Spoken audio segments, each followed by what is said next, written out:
Hi, Kirsten. Thank you so very much for this interview, for the opportunity to speak with you. Feels wonderful to be able to speak with you about A Course in Miracles, the spiritual path we both follow. And I also want to talk about your book, I Married a Mystic, and about your life, which you describe in your book. And I find that I have so many topics that I don't know where to start. So I think I start with the question: How is your life now? How does your life look now? Are you still only traveling around, or do you live somewhere? I know that your marriage with David has ended. Are you in another relationship? An update. An update. An update. Okay. Well, my life now it feels like an ebb and a flow, almost like the tide coming and going, of waves of times where I'm out on the road or teaching a lot or holding retreats, and then there's phases where it's very quiet and inward and more of a meditation vibe. And yeah, I'm based in Utah in the States, but the nature of my life is that it's quite hard to say that I'm located somewhere because I travel so much. Yeah. And so I'm just called to go and serve. And it's a surprise. It feels like an ongoing surprise of not knowing where I'm going to be in 6 months' time.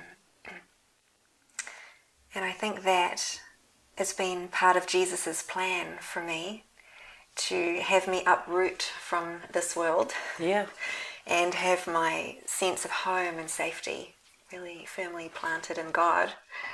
And not in a certain place where you live or where you come from.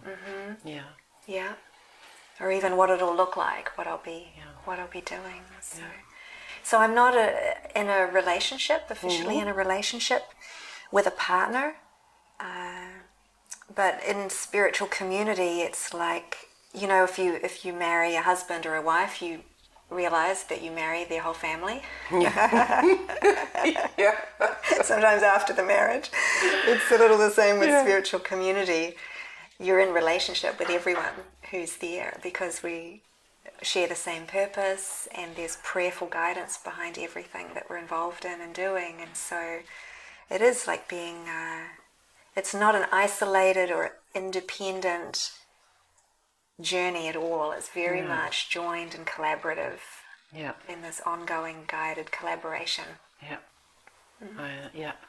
Because it was funny, when I read your book with the title I Married a Mystic, I noticed that it is also about your relationship with David, but it's more about your relationship with yourself and with God. So for me, I read it that way. So I wondered, who is the mystic you married? Yeah, that's a good question. Well, I think at first David definitely was the mystic, and Kirsten had a lot of undoing of self to go through. And so I think there were glimpses, for sure, at times where I felt that I am the same presence as David, that I amness, of course, is the same one. But then it's such a humbling, honest, authentic journey of admitting to myself that a lot of the time my mind was not at peace and was not still, and still did have desires for things of this world. You're very honest about that in your book. That's wonderful, because then we can recognize it. We can recognize ourselves. And because you write so honestly about the things you're still struggling with, like your body, sleep, your head injury, all those kind of things I recognize, but also about your family and your father. Does your father still live, by the way? Is he still alive? And I just wondered, how is your relationship with him now? The last couple of calls we've had have been really joyful, very joyful. And so actually on the last trip I had back to New Zealand, my perception of him had shifted so much. He looked like a little boy to me, and I had this profound realization that the whole time, all he really wanted was to know that I knew that he loved me. And so my whole life he'd been trying so hard to hold on to me or control and play this father role. And I was resisting it and saying, you're trying to control me. I don't want it to be this way. And when I let it all go and completely healed, wanting anything from him, needing anything from him, trusting this journey with God for myself, then my perception of him shifted so much. And he was just innocence, pure innocence, and so adorable. So yeah, we have these beautiful calls now and again now, and they're just very light. That's good to hear. I already thought that it would be like this now, but yeah. And the other question is, you write about undoing your mind, undoing the mind, which is a perfect expression in English. I think we cannot even translate it in Dutch in this way. Would you like to tell us a little bit more about this process of undoing the mind, and also about meditation? What is the part of meditation in this undoing the mind? What do you mean exactly by these words? Yeah. Well, until you come into a spiritual journey, most of what we're learning and trying to achieve has this direction of self-improvement or learning something additional that I don't have, like building blocks. And in this world we become good at something, proficient, we learn more skills. Accumulated learning is a way to evolve. And on the spiritual journey it's the total opposite. It's actually a letting go, Unlearning, an unlearning. Not doing. It is, and it's a very deep process. It's so simple when we talk about it that way. Oh, just unlearn, reverse. But it takes so much faith and trust in the Spirit to say, can you show me the way, and to not use our past learning to direct us. And so one of the first steps that I found for myself was about asking for guidance. Instead of using my automatic, yes, I'll do it, yes, I know how, and going about it in my way, I would pause and pray and ask, even, is this what you would have me do? And then, how would you have me do it? And just leaving that space, in a way, is part of an undoing and an unlearning of who I am and how I've always done things. And then the Course in Miracles, it has this 365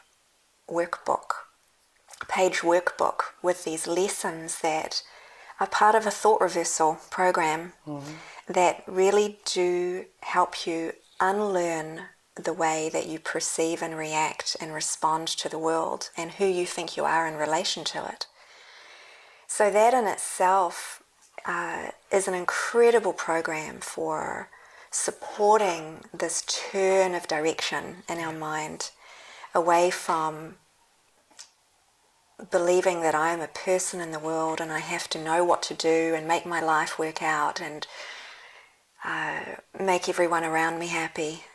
That's also an important one. It is. The people pleasing. Yes, yeah.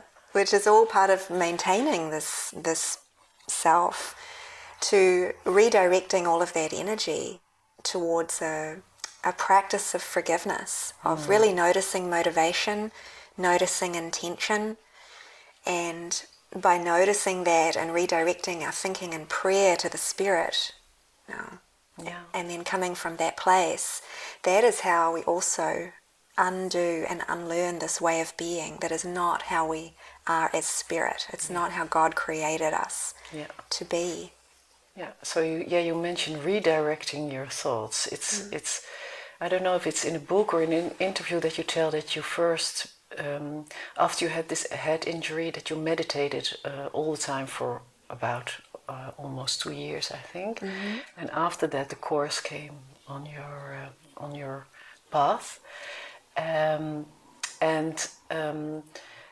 Meditating is more about just looking at your thoughts and becoming aware of them and trying to let them go. But the course maybe is more also about redirecting your thoughts and asking for guidance. And it sounded as if that was a very important next step for you.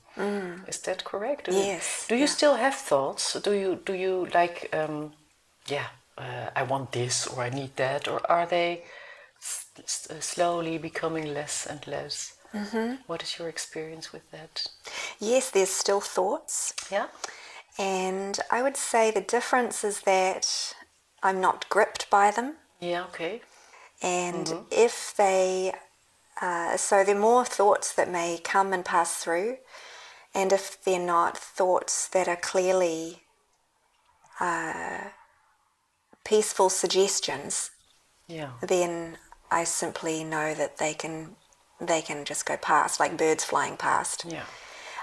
But what I've found is because my mind is so aligned with wanting God's will, and my heart is so aligned truly with wanting to awaken, and that is my one desire, that what I noticed was that even the things that I wanted, they were actually God's will. How surprising. Yeah.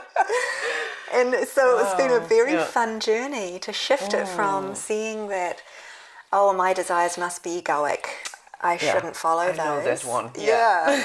To, okay, this is what I think I want, well, this is a desire, and I went through a long process of, and I give it to you, Spirit.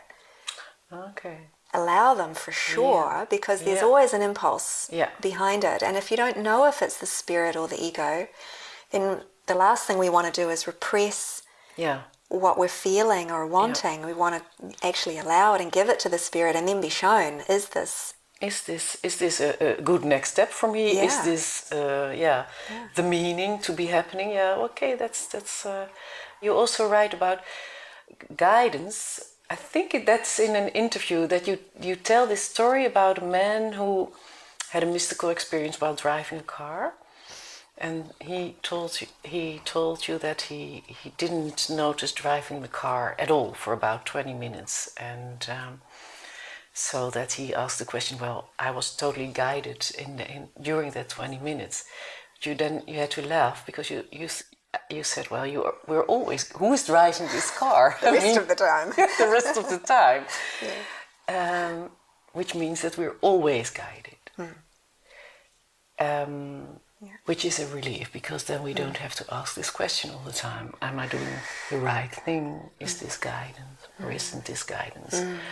But then the question also popped up with me, can it also be guidance, for example, when you shoot another person? Right.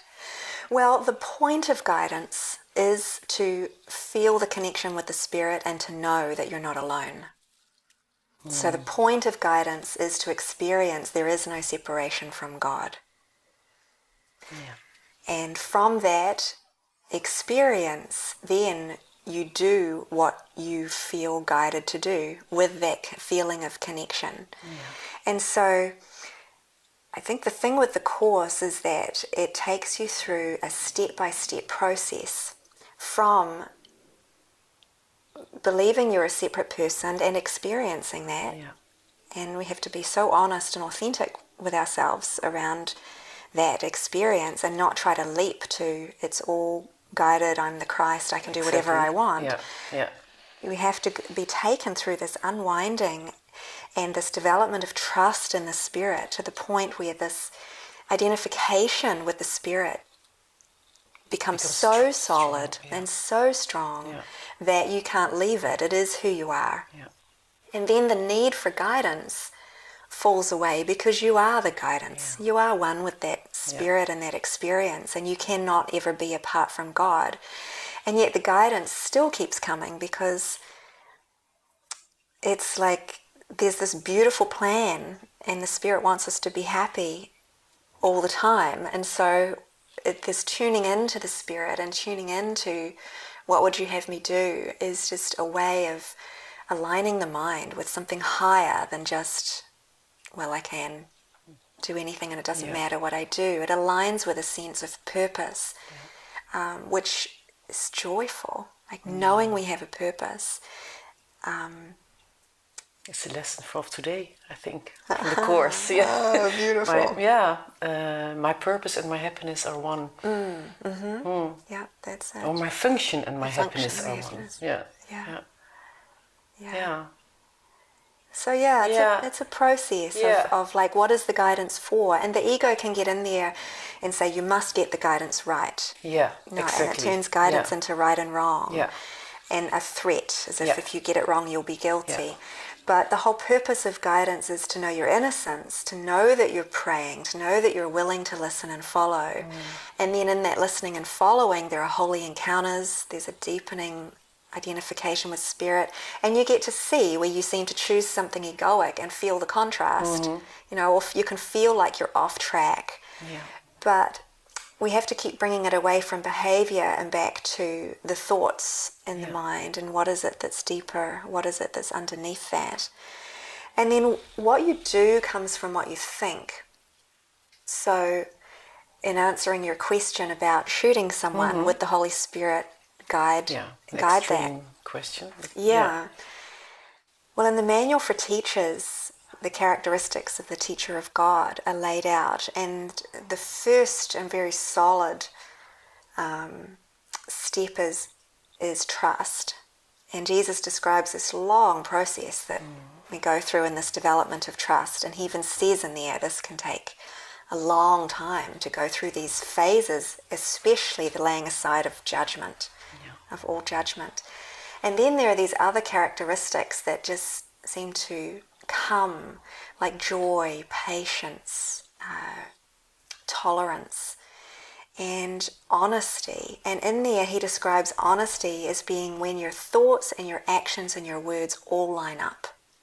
That's honesty. Yeah. You know, when you say what you mean what you say, you follow through, and nothing is out of alignment. You're in integrity with the Spirit. And so what would be the purpose of harming another body? You know, if harmlessness comes from gentleness, comes from non-judgment, it must be that the mind would be out of integrity and out of alignment with perfect love to take actions and behaviors like that. And feel separated. Otherwise, it's also impossible, I think, to harm another person. Yeah. And that's also a very basic difference between when you feel separated. When you feel separated. I think I understand that the guidance is always there, but you cannot experience it then when you feel separated. Yeah, fear blocks the awareness of the Spirit's presence. Yeah. Do you still experience fear? Well, occasionally I might have a flutter of feeling, but it doesn't seem that I can identify that there's something I'm really afraid of happening. So it just indicates to me that there is a healing continuing. Yeah, still going on. Still going on. And then it just indicates prayer. Is there anything to see? Is there anything here that that there is to see or release? Yeah. So it's also a stepping stone to become more and more clear about what's going on when you feel fear. To look at it. Yeah.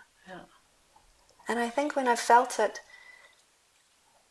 a couple of times, I've gone into such deep states of meditation over these last couple of years where I've gone into a state at times where, you know, there's that section in the Course, the self-concept, says there's nothing the world is more afraid to hear than I do not know the thing I am, where I am going, how to look upon myself or the world. And what I've discovered is that is actually my natural state of mind. Not knowing Not where knowing. I am, where I'm going. And I've had these mystical states that have gone on for a couple of months where I don't recognize hunger. I don't know my best interests, and I, like a child, am completely dependent on someone showing up saying, I think it's time that you eat now. Here's some scrambled eggs. You know, like a child, like a 3-year-old child. And I've happily just accepted everything that's been brought my way. And there were times when opening up to that experience where I could feel this fear of, oh, what if I need to know? What if... And I could see, I think it was a fear that maybe I wouldn't be taken care of, that God wasn't there. Yeah.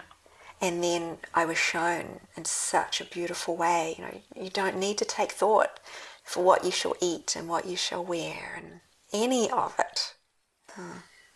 It's all taken care of. Yeah. Through God, through people, God works through people. Wow. Yeah. And then when you're in a state like this for a month and you get out of it, you get out of it in a way? That's what I hear you say. Is it hard or is it okay also? Yeah, it feels... I don't know how to describe it really, but it just seems like an ongoing trust that these phases will come and then change. Actually, after that, I went to our center in Mexico, and after not being able to organize my own breakfast, I arrived at our spiritual center in Mexico and felt the guidance that I was going to be overseeing the place. And so that Big was... step, I looks like it. know, it was amazing. Yeah. But what the learning was for me was I didn't have to do it in the old way. Kirsten didn't have to learn it all, hold it in mind, and manage it. I literally could allow all of the logistics to be like water just flowing through my mind. And I knew everything that I was to know, or it was known for me, through me. Because I think the fear after those kind of beautiful experiences are, oh, do I have to leave it and take care of the world again? Exactly. Yeah. And so being shown that I don't, I'm not responsible. Well, I still have a few steps to make, but I'm longing for this also, for this experience also. Yeah. Wow. You write about sleep. That has been a big theme for me also. It's now really getting better.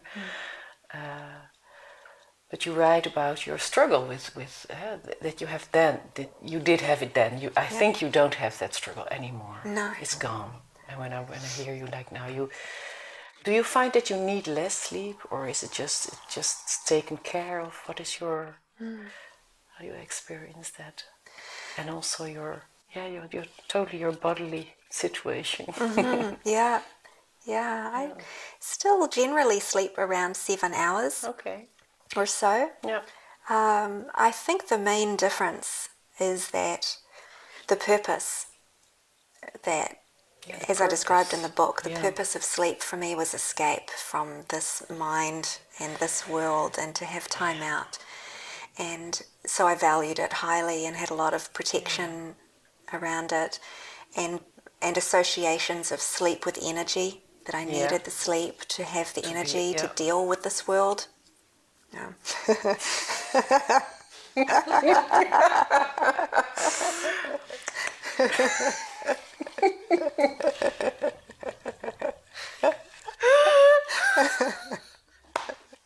I never think that.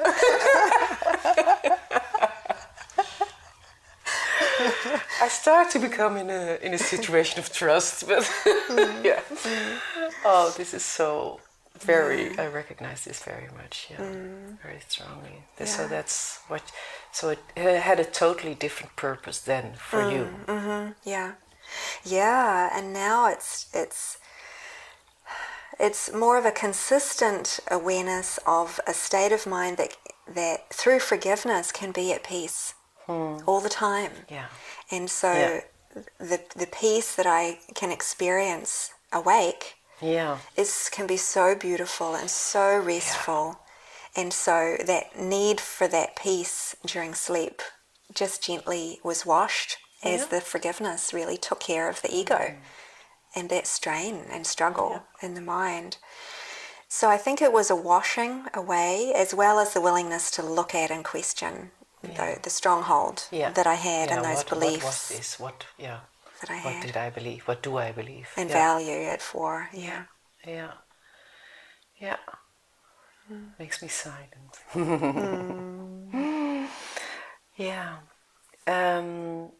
One more question that popped up is that, and that's also because you describe your relationship with David, and I wondered, does sex fit in a holy relationship?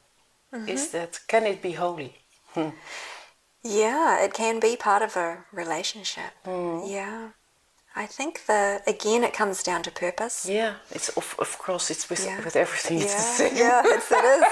It is. All these subjects, but still, sex seems to be so connected with egoic desires. Yeah, so it's a good area for healing. Yeah. And if it's being used for healing in that way, to see and to notice and to bring prayer and attentiveness into watching and looking at the motivation moment by moment, then it's an area where there can be a lot of healing and facing the real fear of intimacy. Exactly. Which is daring to truly be, naked. And vulnerable and vulnerable. Open and open. Not knowing. And revealing what is felt in the moment. So that's also like what you said with sleep. Sleep can also be such a strong mechanism of withdrawing. Separate need, thinking that you need some space for yourself. Oh yeah. And making the separation and the feeling of separateness bigger and bigger. Yeah. So that's what really became more clear for me by reading your honest description of your own struggle with these things, with these subjects. And you also write, of course, about illness, about being ill, and about the fact that you see pain with other people, and you project that pain onto your body, and that makes you feel the pain or feel ill. I think you write that when you don't believe in these thoughts of pain anymore, then you don't have to become ill anymore. And I understand that the way the Course means illness is not physically, but more in the mind. But do you also mean that you don't get ill physically anymore? Or that you don't feel pain anymore? Or that you don't get a flu or anything? Yes, the description of sickness that Jesus has is that it is function unfulfilled. Sickness is function unfulfilled. Our function is forgiveness, and our function and our happiness are one. So when we get sick and we identify ourselves as sick, then we really do believe we're separate and we're a body, because only the body can be sick. Yeah. And what I noticed for myself was that I got sick or had the symptoms of pain or flu, for example. And when I had those, I would stop and pray and look and ask, what am I avoiding? In your function. In your function, yeah. Because when I am aligned with the Spirit and I'm being used fully for the purpose of healing and communication, the body functions perfectly and there is no pain. There's not even really an awareness of the body. You're just in the Spirit and you're in your communication function, or you're so focused on thoughts and forgiveness that you're not focused on the body. Yeah, exactly. Yeah. So it's just an immediate prompt, really, to turn the thinking away from the body, because when you start to get sick symptoms, the ego part of the mind immediately goes to protection and healing and finding the cure and wanting to fix it as soon as possible, because the body is so valuable as our home. And so this reversal to say, whoa, I must be avoiding you somehow. I must be afraid of the truth somewhere in my mind. Help me remember. Help me see what I've avoided. I want to serve you. I want to forgive anything that's here in my mind right now. And then I could see whatever it was. And I've had amazing, miraculous experiences where symptoms disappeared instantly. Or if not, if they took a little longer, my mind was resurrected. The sparkle was back in my eyes. And then maybe there was still some symptoms. Yeah, they needed the body was catching up. Yeah. But it didn't matter. My focus was not, I was not afraid and concerned and thinking about the body anymore. My attention was back on the spirit. Yeah. And that's also what the Course means by being healthy. Yeah. Yes. Yeah. Yeah. Because what I notice is that it's a little bit a tricky topic. In the spiritual world, you find sometimes that people say, "Well, yeah, oh, you're sick or you have cancer. Oh, that's your own fault." And that's something that really hurts me when that happens. And then I think it's the ego who uses, of course, who is giving this condemnation of the other person. I have the same experience, more or less, that you describe, and I find it very, very, well, it makes me very joyful. But still, I see that some people who are really, in a way, really healthy in their mind, can be ill in their body. Is that possible, or do you think that it's not possible in a way that you have cancer but you are totally forgiven? You've forgiven everything, every thought. Well, I love the parable about Ramana Maharshi, when towards the end of his life, we know he's eternal. He's an eternal being. Yeah. But when the body started to disintegrate and fade away and was about to pass away, some said he had cancer. But if you look in his eyes, no. Yeah. Was he identified with the body with cancer? No. Yeah. No. So it's all about identification and what is believed. And you bring up a really good point around the condemnation and blame, because that does not help with healing at all. To say this is my fault, and yet that the direction for the mind for healing is the right direction. So if you believe in cancer and you believe that you have cancer, then that's something to practice forgiveness with. What is cancer? What does that actually mean? To look so deeply into the inner inquiry of who believes in cancer and what do you need to be to have cancer. And when it comes right down to that identification, that's when the choice can be made. Who am I? Who do you say that I am in this moment? Am I a body with cancer? Or am I spirit? And I want help to continue to heal whatever symptoms may appear as a reflection just of the mind that's calling for healing. And that takes all the parameters off, because we've all heard of so many miraculous spontaneous healings. That's true. But if your mind's locked in to a perception and a belief in a concrete way, that's not a miraculous attitude. The miraculous attitude is, I don't know how this is going to be healed, but I'm open to a total shift, and then a reflection and form of a total shift. Wow. Yeah. Yeah. Another term you use is undo the doer. The doer is something that is also very common, very that I know very well. But you describe doing is coming out of guilt, trying to do everything perfectly, trying to do as much as possible so that you don't feel guilty and that you don't feel that you need to be punished. And it's also connected with false empathy, as you write it, huh? Trying to be taking care of other people and getting your identity from that. Can you tell us something about your process in undoing the doer? Sure. Yeah. And this really is the spiritual journey, is undoing this self that believes it is doing. Yeah.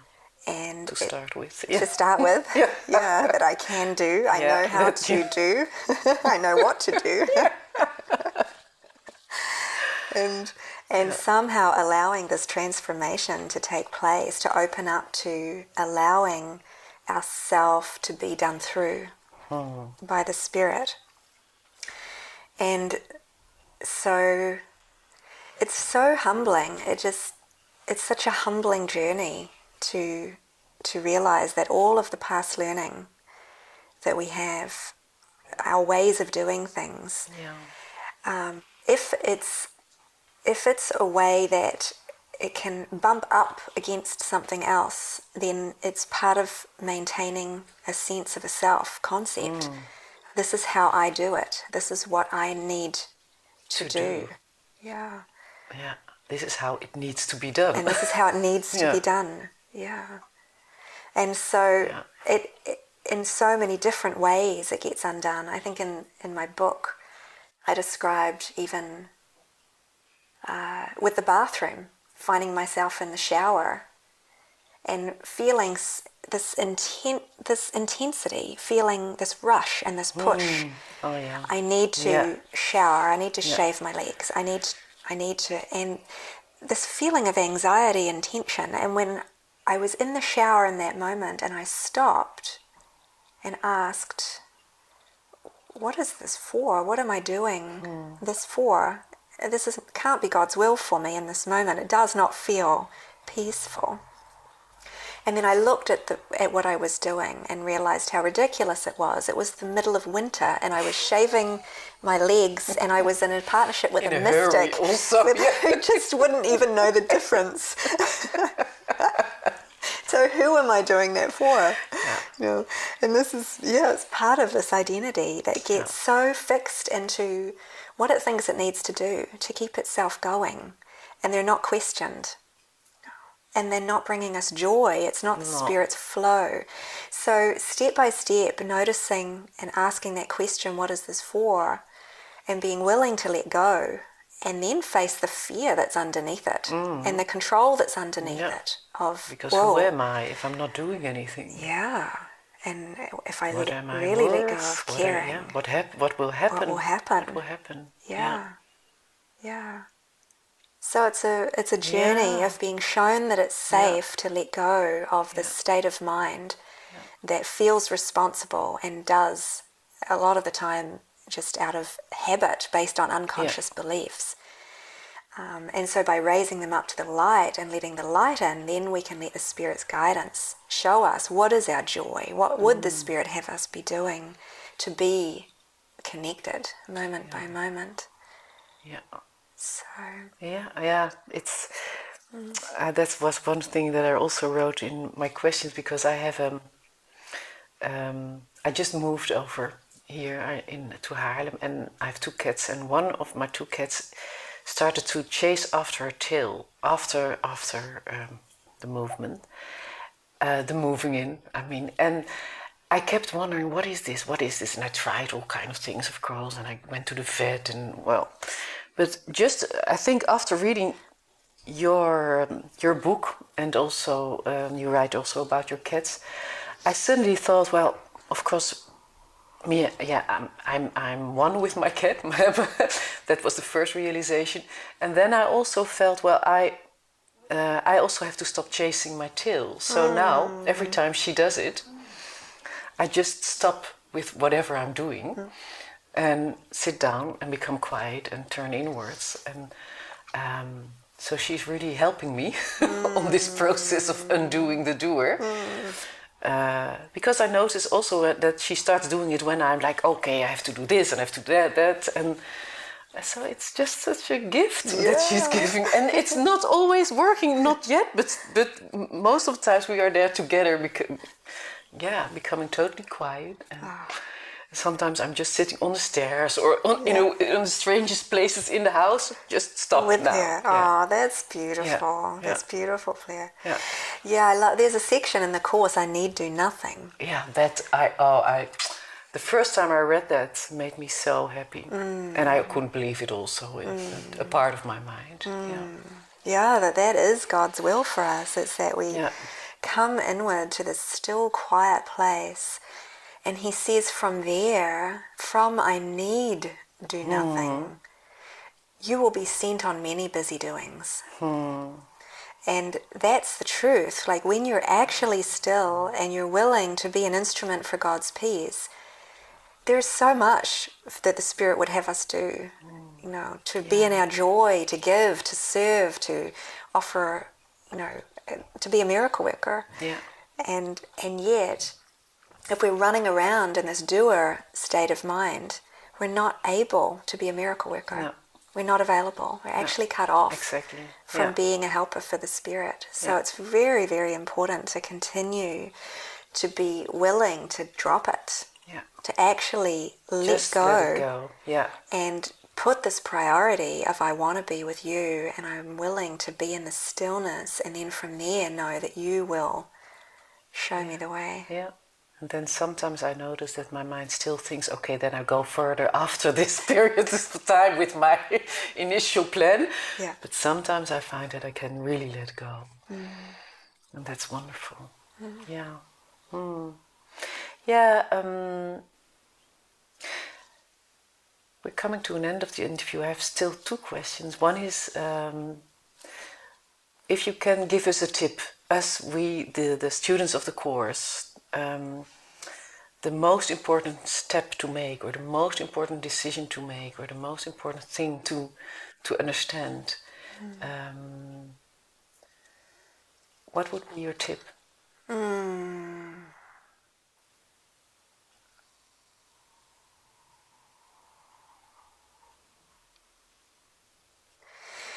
To know that God loves you.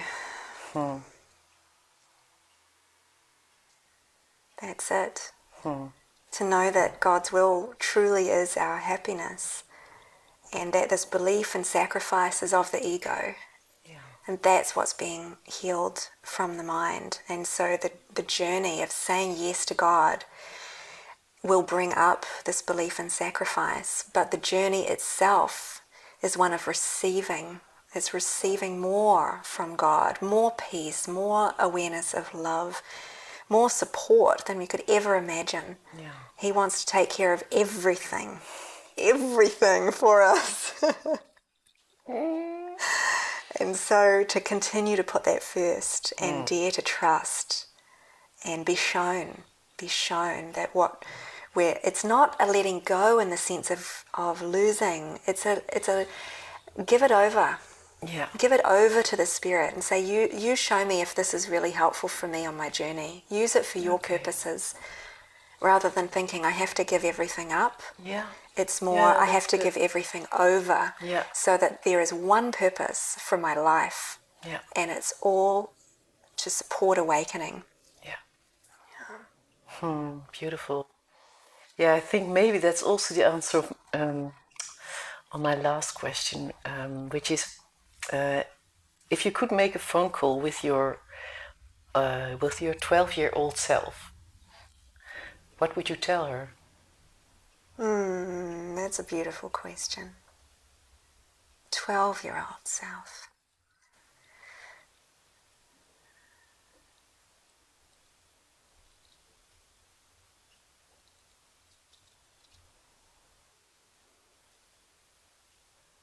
It's safe.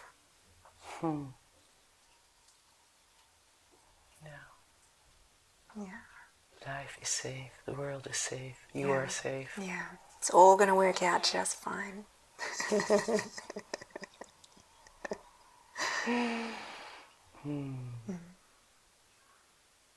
Thank you.